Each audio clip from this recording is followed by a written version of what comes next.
महाराष्ट्रात पावसाचा हाहाकार. याच पार्श्वभूमीवर मुख्यमंत्री देवेंद्र फडणवीस यांनी आज मंत्रालयातील आपत्ती व्यवस्थापन कक्षात जाऊन राज्यातील पावसाच्या स्थितीचा आढावा घेतला.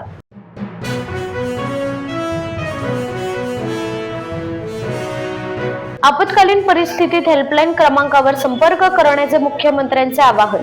राज्यात उद्भवलेल्या संभाव्य पूरस्थिती आणि मुसळधार पावसाच्या पार्श्वभूमीवर मुख्यमंत्री देवेंद्र फडणवीस यांनी राज्यातील जनतेला पूर्णपणे सतर्क राहण्याचे आणि प्रशासनाला सहकार्य करण्याचे तसेच आपत्कालीन परिस्थितीत हेल्पलाईन क्रमांकावर संपर्क साधण्याचे आवाहन केले आहे.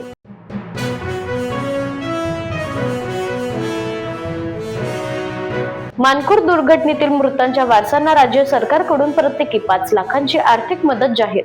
मुंबईतील मानखुर्द परिसरात 3 मजली इमारत कोसळून झालेल्या दुर्दैवी दुर्घटनेत 6 जणांचा मृत्यू झाला. ही घटना अत्यंत वेदनादायी असून या दुर्घटनेची गंभीर दखल घेत मुख्यमंत्री देवेंद्र फडणवीस यांनी मृतांच्या वारसांना प्रत्येकी 5 लाखांची आर्थिक मदत जाहीर केली आहे.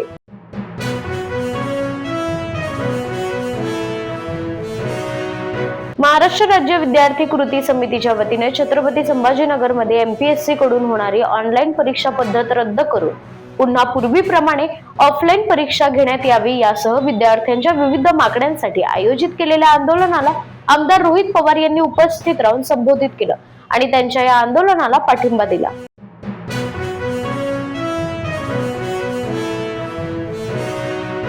पहिल्याच पावसात मुंबईतील पाणी तुंबणे, झाडे कोसळणे, रस्ते खचणे, मॅनहोल दुर्घटना आणि इमारतींच्या घटनांवरून महाविकास आघाडीने राज्य सरकारवर तीव्र आक्रोश दर्शवला. या बेजबाबदार कारभाराच्या विरोधात महाविकास आघाडीच्या वतीने विधिमंडळाच्या पायऱ्यांवर आंदोलन करण्यात आले.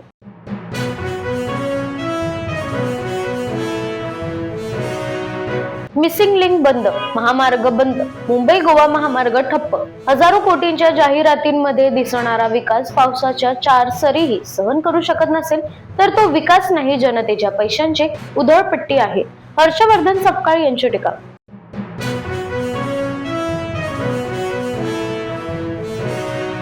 इंद्रायणी नदीला पूर, अडकलेल्या भाविकांची सुटका.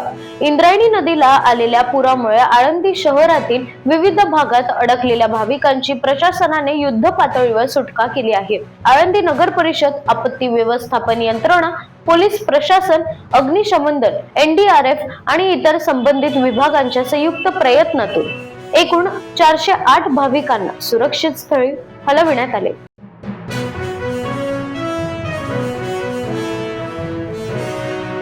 मिसिंग लिंकचे उद्घाटन 1 मे 2026 रोजी करण्यात आले. उद्घाटन आणि सर्व तपासण्या झाल्यानंतर अवघ्या 2 महिन्यातच येथे दरड कोसळली तर सेफ्टी चेक शिवाय उद्घाटन केले होते. आदित्य ठाकरे यांचा सवाल.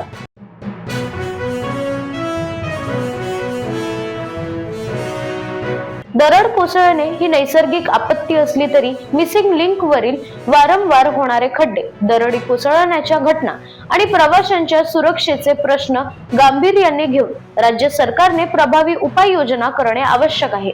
सरकारच्या जाहिरातींपेक्षा महामार्गावरून प्रवास करणाऱ्या नागरिकांची सुरक्षितता अधिक महत्त्वाची आहे. नाना पटोले यांचं वक्तव्य.